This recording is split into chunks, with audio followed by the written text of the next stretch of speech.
Hello बच्चों, good morning बच्चों। हम लोग इकाई 9 जंतु एवं पौधों में परिवहन पढ़ रहे हैं। अभी तक हम लोग जंतुओं में परिवहन के बारे में जाना। आज हम इसमें पौधों में परिवहन के बारे में जानेंगे कि अभी तो जंतु परिवहन में कैसे परिसंचरण होता था, कैसे फूल का संचार होता था, लेकिन आज हम लोग पौधों में परिवहन के बारे में जानेंगे कि पौधों में परिवहन कैसे होता है। ठीक है, तो पौधों में परिवहन हमारा टॉपिक है। कभी आपने देखा होगा किसी गमले में लगा हुआ वृक्ष अगर वो मुरझाया हुआ होता है, पानी उसमें न डालिए, कुछ दिन पानी न डालिए तो मुरझा के उसकी पत्तियां लटक जाती है। लेकिन जब हम उसमें पानी देते हैं तो देखते हैं कि कुछ समय बाद वह पौधा एकदम हरा भरा हो जाता है, पत्तियां जो उसकी मुरझाई होती है टाइट हो जाती है। ऐसा क्यों होता है? ऐसा क्या हो जाता है कि पानी तो हम गमले में डालते हैं लेकिन पौधा हमारा हरा भरा हो जाता है? ऐसा क्यों होता है? आज हम लोग इसी टॉपिक पे चर्चा करेंगे कि अच्छा, हम ये भी जानते हैं कि पौधे जो भोजन अपना बनाते हैं पत्तियों द्वारा, जो है क्लोरोफिल की उपस्थिति में, जो है सूर्य के प्रकाश में पत्तियों द्वारा भोजन बनाते भी जानते हैं, पौधा बनाता है। अब हम जानेंगे कि ये पौधों परिवहन है क्या। पौधों में परिवहन, किसी मुरझाए हुए पौधे को जब पानी देते हैं तो कुछ देर बाद उसकी पत्तियां हरी भरी हो जाती हैं तथा ताजी दिखाई देने लगती हैं। ऐसा क्यों होता है? पौधों में क्या है, सुनिए, यहाँ टॉपिक आप सुनिए। पौधों में जड़ों से लेकर पत्तियों तक वाहिनियां, उसमें भी रुधिर वाहिनियां होती थी, और पौधे में क्या हो रहा है? वाहिनियों का एक तंत्र होता है। पौधों में जो कहां से होता है? पौधों में जड़ों से लेकर पत्तियों तक वाहिनियों का एक तंत्र होता है जो 2 प्रकार की जटिल ऊतक से बने होते हैं। कितने प्रकार के?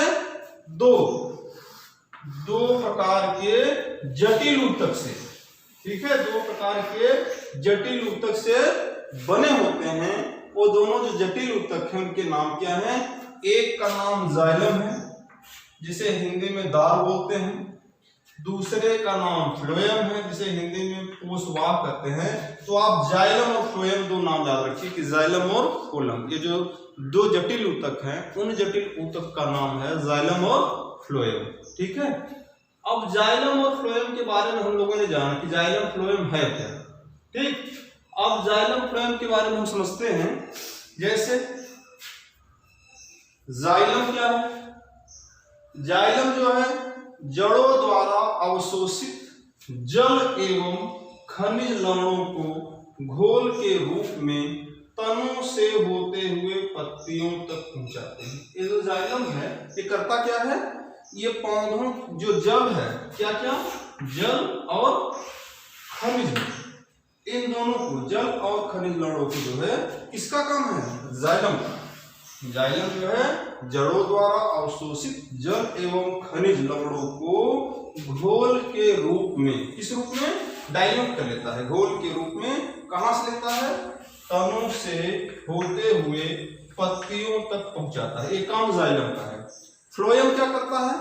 फ्लोएम जो है पत्तियों में निर्मित भोजन फ्लोएम द्वारा घोल के रूप में पौधों के समस्त भागों में पहुंचता है। जो पत्तियां भोजन का निर्माण की रहती हैं, उस निर्मित भोजन को क्या करते हैं?